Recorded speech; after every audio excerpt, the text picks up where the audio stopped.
Hi, this is Keith Clark. Today we're going to do a video on how to create a video feedback loop using new equipment.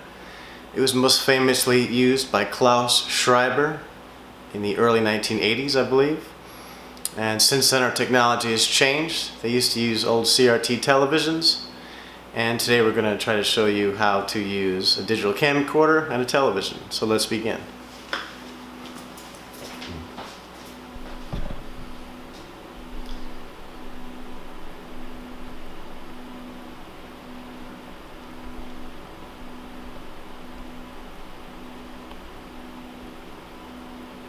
First thing we have here is a Sony camcorder. It's about $400. We're using an HDMI cable. It goes from regular HDMI to micro HDMI.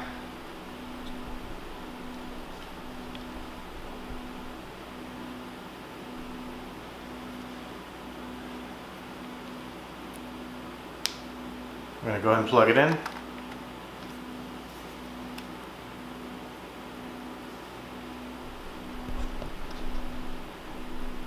And we're going to go ahead and focus on the TV.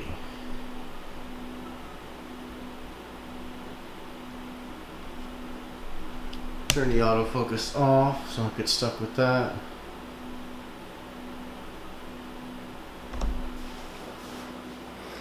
Now, with most cameras nowadays, when you turn them on, you'll notice that the screen may be blue and you may not be able to get it to do a video feedback loop. That's because there's a lot of settings in the camera that actually, for the most part, try to prevent this. So we need to change some settings in the camera to assist the camera in being able to create a feedback loop. I'm going to choose shooting mode, and I'm going to go ahead and try photo. Notice we pretty much, for the most part, have a blue screen. If I wave my hand in front of it, it can induce a feedback loop, but then sometimes might just stay blue. We want it to be looping. So a couple of things we're going to change. It may vary from camera to camera. I'm going to go into the settings, and I'm going to turn low lux on. The settings will vary depending on what camera you use. Basically, you experiment until you get something that works. I also have something called picture effect, which will enable me to only show black and white.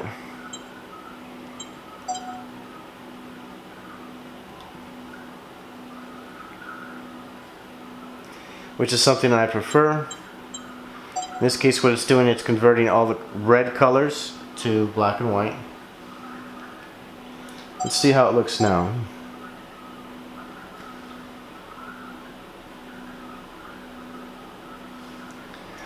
For good practice, most TVs, including CRT televisions and LED TVs, have a glossy finish, which means it would be best practice not to stand where you can see your reflection in the TV. As you can see right now, I'm in the video, but I am not a person in spirit, at least not yet. So, make sure that whatever the TV is reflecting off of is as clean and as possible. Let's take a look at what happens here. So if you zoom in, you'll get a different response. People usually tend to find that when the images are slightly cloudy and not too jagged, that's when you'll tend to find you'll be able to see images of spirit. If you zoom in too far, you'll begin to get digital effects such as patterns and grids. Probably not the best case scenario for work with spirit. So we're going to zoom back out. Typically what I prefer to do, though it may vary depending on the person, is the camera is never in front of the TV. It's always off to the side. There's a lot of interesting things that you can do to create effects. For example, if you start off on the side and you zoom in, then you'll get a pattern going across the screen. If you leave a little bit of the border of the screen, you'll notice you'll be able to induce a feedback loop. Now it changes. What we're looking at right now is not my opinion of what's probably going to work best. So I'm going to zoom back out. I'm going to change the focus to manual.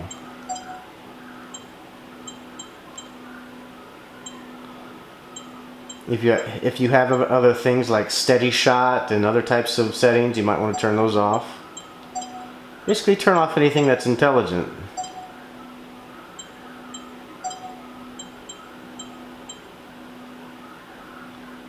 Yeah, face detection, turn that off. We're just recording the TV.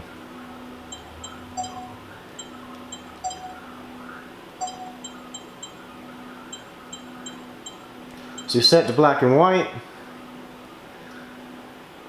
Turn low lux on. I'm going to change the exposure. I'm going to tell it to be manual.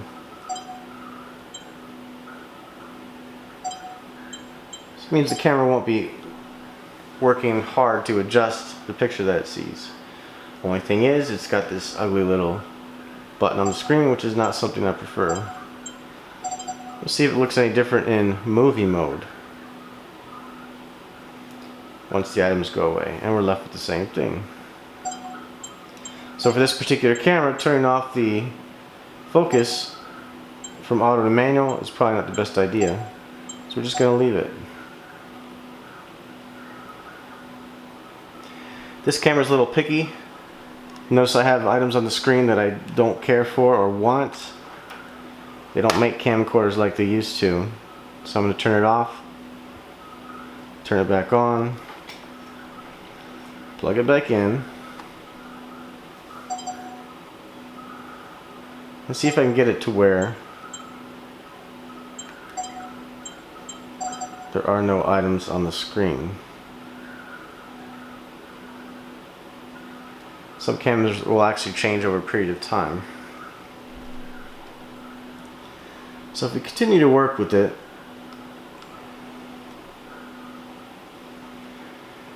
ideally you would have something crossing the screen that would be changing shape and form. If you have a strobe light, you can also point that at a reflective surface.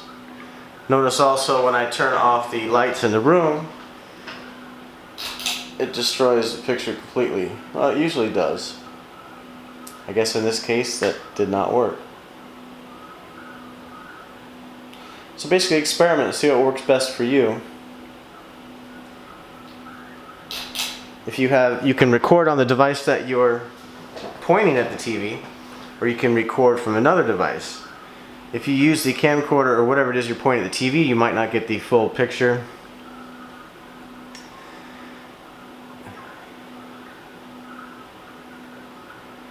This particular model is a Sony.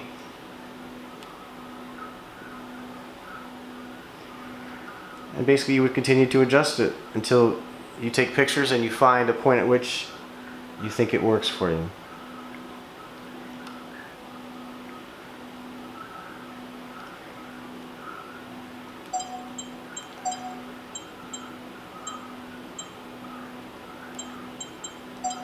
Each camera is different. Each camera and TV combo is different.